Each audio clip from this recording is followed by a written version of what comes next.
हरे कृष्णा। आज के इस वीडियो के माध्यम से हम भक्त वत्सल भगवान श्री कृष्ण के चतुर्थ अवतार नरसिंह अवतार के बारे में बताने जा रहे हैं, जिन्होंने अपने अनन्य भक्त प्रहलाद की कैसे रक्षा की। हमारे पिछले वीडियो में आपने सुना कि किस तरह कश्यप और दिति से जन्मे दो घृणित पुत्र हिरण्यकश्यप और हिरण्याक्ष में से भगवान ने वराह अवतार लेकर हिरण्याक्ष का वध किया। अपने भाई के वध से अत्यंत दुखी और कुपित होकर हिरण्यकश्यप दैत्यों और दानवों को अत्याचार करने के लिए आज्ञा देकर स्वयं महेंद्रांचल पर्वत पर चला गया। वह विष्णु से बदला लेने के लिए घोर तपस्या में संलग्न हो गया। इधर हिरण्यकश्यप को तपस्या निरत देखकर इंद्र ने दैत्यों पर आक्रमण बोल दिया। दैत्यगण अनाथ होने के कारण भागकर रसातल में चले गए। उसके बाद विजय इंद्र ने हिरण्यकश्यप के राजमहल में प्रवेश किया और उसकी पत्नी महारानी कयाधु को बंदी बना लिया। उस समय वह गर्भवती थी।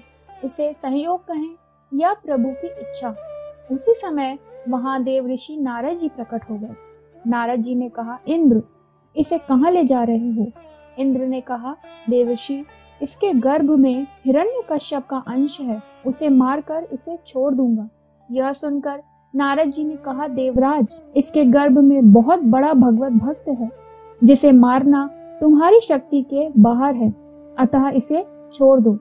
नारद जी की वाणी का मान रखते हुए इंद्र कयाधु को वहीं ससम्मान छोड़कर अमरावती चले गए और बोले, जब तक तुम्हारा पति तपस्या से लौटकर नहीं आ जाता, तुम यहीं निवास करो।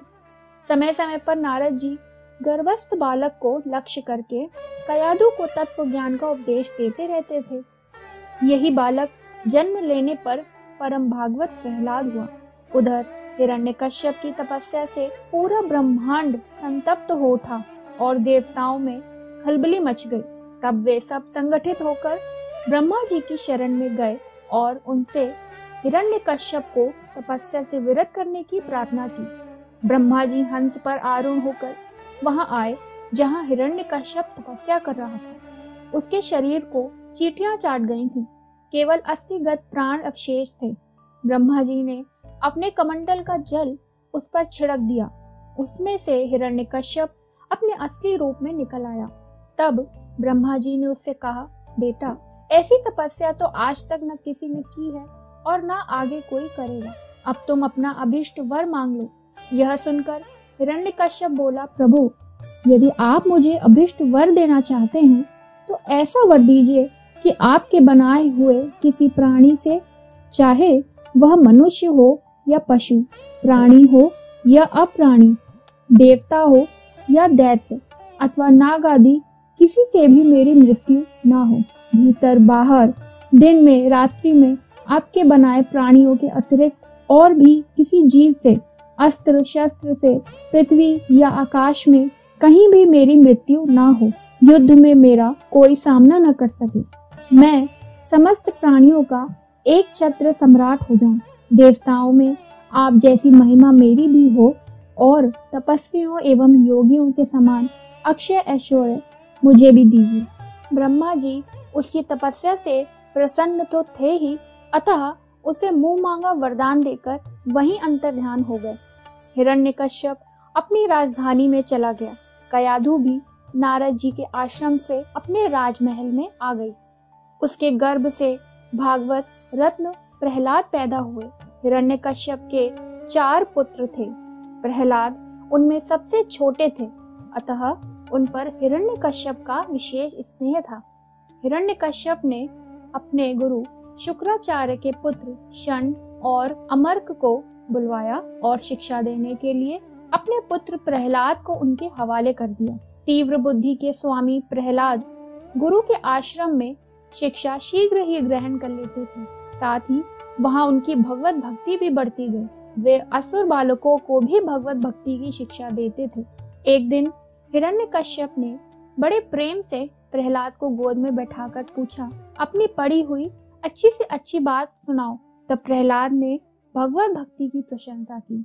यह सुनते ही हिरण्यकश्यप क्रोध से आग बबूला हो गया और उसने प्रहलाद को अपनी गोद से उठाकर भूमि पर पटक दिया तथा अपने विश्वास पात्र असुरों को उन्हें मार डालने की आज्ञा दी। फिर तो प्रहलाद की मृत्यु करने के लिए असुरों ने उन पर विभिन्न घातक अस्त्रों का प्रयोग किया, परंतु वे सभी निष्फल हो गए। इसके बाद उन्हें पर्वताकार हाथियों से कुचलवाया, अत्यंत ऊंचे पहाड़ की चोटी से नीचे फेंकवा दिया, अंधेरी कोठरियों में बंद करा दिया, दहकती हुई आग और समुद्र में डलवाया, पर्वत के नीचे दबा दिया। लेकिन किसी भी उपाय से प्रहलाद का बाल भी बांका ना हुआ। एक दिन गुरुपुत्रों के शिकायत करने पर हिरण्यकश्यप ने प्रहलाद को अपने निकट बुलाया और उन्हें तरह तरह से डराने धमकाने लगा। फिर उसे कहा, अरे दुष्ट, जिसके बल पर तू ऐसी बहकी बहकी बातें बोल रहा है, तेरा वह ईश्वर कहाँ है? यदि वह सर्वत्र है तो इस खंबे में क्यों नहीं दिखाई देता? तब प्रहलाद ने कहा, मुझे तो वे प्रभु खंबे में भी दिख रहे हैं। यह सुनकर हिरण्यकश्यप अत्यंत क्रोध के मारे अपने को संभाल न सका और हाथ में खड्ग जैसा भयंकर अस्त्र लेकर सिंहासन से नीचे कूद पड़ा और बड़े जोर से उस खंबे में एक घूंसा मारा। उसी समय उस खंबे से बड़ा भयंकर विस्फोट जैसी ध्वनि हुई। ऐसा लगा मानो पूरा ब्रह्मांड फट गया हो। उस अति भयंकर ध्वनि को सुनकर हिरण्यकश्यप घबराया हुआ सा इधर उधर देखने लगा कि यह ध्वनि करने वाला कौन है, परंतु उसे सभा के भीतर कुछ भी दिखाई न पड़ा। इतने में ही वहां बड़ी अलौकिक घटना घटी। उस समय अपने भक्त प्रहलाद की वाणी सत्य करने तथा समस्त लोकों में अपनी व्यापकता दिखाने के लिए सभा के भीतर उसी खंबे में से अत्यंत अद्भुत रूप धारण करके भगवान प्रकट हुए। वह अत्यंत विचित्र रूप था। वह ना तो समूचा सिंह का ही था और ना ही मनुष्य का। हिरण्यकश्यप सोचने लगा, यह नरसिंह के रूप में कौन सा अलौकिक जीव है। जिस समय हिरण्यकश्यप इस असमंजस में था, उसी समय उसके ठीक सामने ही भगवान नरसिंह खड़े हो गए। वास्तव में उनका रूप बड़ा ही भयानक और दिल दहलाने वाला था। उनकी तपाए हुए सोने के समान पीली पीली भयावनी आंखें थीं। चमचमाते हुए गर्दन के तथा मुंह के बालों से उनका चेहरा भरा भरा दिख रहा था। उनकी दाढ़ें बड़ी विकराल थीं, तलवार के समान तथा छुरे की धार के सदृश तीखी उनकी जीभ, उनका विशाल शरीर स्वर्ग का स्पर्श कर रहा था। भय के मारे भगवान नरसिंह के निकट जाने का साहस किसी को नहीं हुआ। भगवान ने चक्र आदि आयुधों द्वारा सारे दैत्य दानवों को खदेड़ दिया। उसके बाद हिरण्यकश्यप सिंहनाद करता हुआ हाथ में गदा लेकर नरसिंह भगवान पर टूट पड़ा। तब भगवान भी कुछ देर तक उसके साथ युद्ध लीला करते रहे। अंत में उन्होंने बड़ा भीषण अट्टहास किया, जिससे हिरण्यकश्यप की आंखें बंद हो गईं। तब भगवान ने झपट कर उसे उसी प्रकार दबोच लिया जैसे सांप चूहे को पकड़ लेता है। फिर उसे सभा के दरवाजे पर ले जाकर अपनी जांघों पर गिरा लिया और खेल ही खेल में अपने नखों से उसके कलेजे को फाड़ डाला। उस समय उनकी क्रोध से भरी आंखों की ओर देखा भी नहीं जा सकता था। फिर हिरण्यकश्यप की सहायता करने आए हुए सभी दैत्यों को उन्होंने खदेड़ खदेड़ कर मार डाला। उस समय भगवान नरसिंह के गर्दन के बालों के झटके से बादल तितर बितर हो जा रहे थे। उनके नेत्रों की ज्वाला से सूर्य आदि ग्रहों का तेज फीका पड़ गया। उनके श्वास के प्रवाह से समुद्र शुद्ध हो उठे। उनकी गर्दन के बालों से टकराकर देवताओं के विमान अस्त व्यस्त हो गए। स्वर्ग डगमगा गया। पैरों की धमक से भूकंप आ गया। उनका क्रोध बढ़ता ही जा रहा था। वे हिरण्यकश्यप की राजसभा में ऊंचे सिंहासन पर विराजमान हो गए। उनकी क्रोधपूर्ण भयंकर मुखाकृति को देखकर किसी का भी साहस नहीं हुआ जो निकट जाकर उन्हें प्रसन्न करने की चेष्टा करे। उधर स्वर्ग में देवांगनाओं को जब यह समाचार मिला कि भगवान के हाथों हिरण्यकश्यप की जीवन लीला समाप्त हो गई, तब वे आनंद से खिल उठी और भगवान पर बारंबार पुष्पों की वर्षा करने लगी। इसी समय ब्रह्मा, इंद्र, शंकर आदि देवगण, ऋषि, पितर, गंधर्व, अप्सराएं, चारण और भगवान के सभी पार्षद उनके पास आए और थोड़ी दूर पर स्थित होकर सभी ने अंजलि बांधकर अलग अलग नरसिंह भगवान की स्तुति की। इस प्रकार स्तवन करने पर भी जब भगवान का क्रोध शांत न हुआ, तब देवताओं ने लक्ष्मी जी को उनके निकट भेजा, परंतु भगवान के उस उग्र रूप को देखकर वे भी भयभीत हो गईं और उनके पास तक न जा सकी। तब ब्रह्मा ने प्रहलाद से कहा, बेटा, तुम्हारे पिता पर ही तो भगवान कुपित हुए थे, अब तुम ही जाकर उन्हें शांत करो। प्रहलाद जो आज्ञा कहकर भगवान के निकट जा हाथ जोड़ पृथ्वी पर साष्टांग लेट गए। अपने चरणों में एक नन्हे से बालक को पड़ा हुआ देखकर भगवान दयार्द हो गए। उन्होंने प्रहलाद को उठाकर उनके सिर पर अपना कर कमल रख दिया। फिर तो प्रहलाद के बच्चे कुचे सभी अशुभ संस्कार नष्ट हो गए। तत्काल उन्हें परम तत्व का साक्षात्कार हो गया। उन्होंने भावपूर्ण हृदय तथा नयनों से भगवान को निहारते हुए प्रेम गदगद वाणी से स्तुति की। प्रहलाद द्वारा की गई स्तुति से नरसिंह भगवान संतुष्ट हो गए और उनका क्रोध शांत हो गया।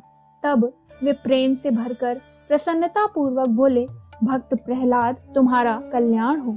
असुरोत्तम, मैं तुम पर अत्यंत प्रसन्न हूँ। तुम्हारी जो अभिलाषा हो मांग लो। मैं मनुष्यों की कामना पूर्ण करने वाला हूँ। जो मुझे प्रसन्न नहीं कर लेता उसके लिए मेरा दर्शन दुर्लभ है, परंतु जब मेरे दर्शन हो जाते हैं तब उसके हृदय में किसी प्रकार की जलन नहीं रह जाती। मैं समस्त मनोरथों को पूर्ण करने वाला हूँ। इसीलिए सभी कल्याणकामी परम भाग्यवान साधुजन जितेंद्रिय होकर अपनी समस्त वृत्तियों से मुझे प्रसन्न करने का ही प्रयत्न करते हैं। तब प्रहलाद ने कहा, मेरे वरदानी शिरोमणि स्वामी, यदि आप मुझे मेरी इच्छा के अनुरूप वरदान देना चाहते हैं तो ऐसी कृपा कर दीजिए कि मेरे हृदय में कभी किसी कामना का बीज अंकुरित ही ना हो। यह सुनकर नरसिंह भगवान ने कहा, वत्स प्रहलाद, तुम्हारे जैसे एकांत प्रेमी भक्त को यद्यपि किसी वस्तु की अभिलाषा नहीं रहती, तथापि तुम केवल एक मनवंतर तक मेरी प्रसन्नता के लिए इस लोक में दैत्याधिपति के समस्त भोग स्वीकार कर लो। यज्ञ भोक्ता ईश्वर के रूप में मैं ही समस्त प्राणियों के हृदय में विराजमान हूँ। अतः तुम मुझे अपने हृदय में देखते रहना और मेरी लीला कथाएं सुनते रहना।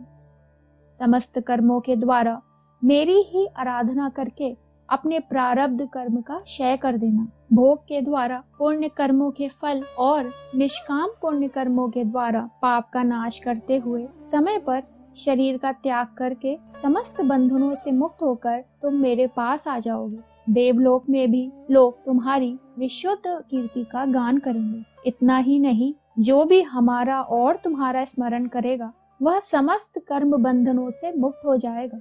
इस पर प्रहलाद ने कहा, दीन बंधो, मेरी एक प्रार्थना यह है कि मेरे पिता ने आपको भ्रातृहंता समझकर आपसे और आपका भक्त जानकर मुझसे जो द्रोह किया है, उस दुस्तर दोष से वे आपकी कृपा से मुक्त हो जाएं। तब नरसिंह भगवान ने हिरण्यकश्यप की पवित्रता को प्रमाणित करते हुए प्रहलाद को उसकी अंत्येष्टि क्रिया करने की आज्ञा दी और स्वयं ब्रह्मा द्वारा की गई स्तुति को सुनकर उन्हें वैसा वर देने से मना करते हुए वे वहीं अंतर्ध्यान हुए। धन्यवाद। हमारे सभी वीडियोस को लाइक और शेयर करें तथा चैनल को सब्सक्राइब करना ना भूलें और नए वीडियोस की नोटिफिकेशंस के लिए बेल आइकन प्रेस करना ना भूलें। हरे कृष्णा।